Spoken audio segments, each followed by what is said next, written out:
What's up, guys? Welcome back to our YouTube channel MSC Automobiles. Welcome back to another new video.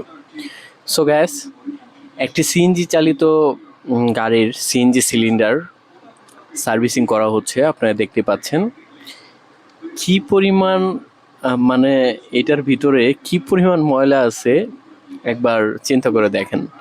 আর এই ময়লাই আপনার ইঞ্জিনকে তাড়াতাড়ি week করে দিবে, দুর্বল করে দিবে। সো কাজ হচ্ছে দায়িত্ব হচ্ছে 1 বছর পর পর একটা সিএনজি চালিত গাড়ির সিএনজি সিলিন্ডার পরিষ্কার করতে হবে। এই লোকটা বিগত 4 বছর যাবৎ সিএনজি সিলিন্ডার পরিষ্কার করেনি, এই অবস্থা। এখানে মেবি 2.5 লিটারের মতো সিএনজির যে ময়লা গাদ আছে এটা বের করা হয়েছে। 2.5 লিটারের মতো।